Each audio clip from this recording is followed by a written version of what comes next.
Tiniyak ni Pangulong Bongbong Marcos na prioridad ng gobyerno ang pagpapaunlad ng infrastruktura sa bahagi ng Palawan.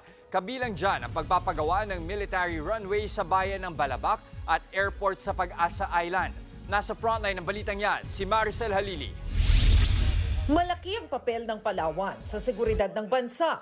Binigyang diin yan ni Pangulong Bongbong Marcos sa pagbisita niya kanina sa Puerto Princesa para mamahagi ng ayuda sa mga magsasaka at mangingis ng apektado ng El Nino. Malapit ang Palawan sa Pag-asa Island na bahagi ng West Philippine Sea. Sa gitna ng tensyon dito ng China at Pilipinas, tiniyak ni Marcos na malapit nang matapos ang military runway project sa Balabac, Palawan. Isa ang Balabac sa mga bagong lokasyon para sa Enhanced Defense Cooperation Agreement o EDCA ng Pilipinas at Amerika. Kasama din siyempre sa ating prioridad ang pagpapalago ng turismo sa inyong lalawigan at sa pagpapabuti pa ng daloy ng transportasyon dito.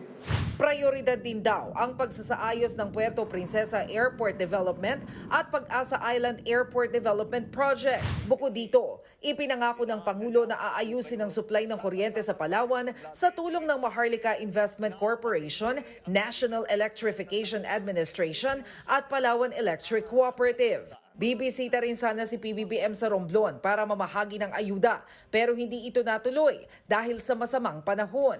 Tinatayang nasa 3 bilyong pisong halaga ang pinsala ng El Nino sa agrikultura sa rehiyon ng Mimaropa. Nagbabalita mula sa Frontline, Maricel Halili, News 5. Mga kapatid, Jiggy Manikad po, iba na ang may alam at may pakialam sa panahon ngayon.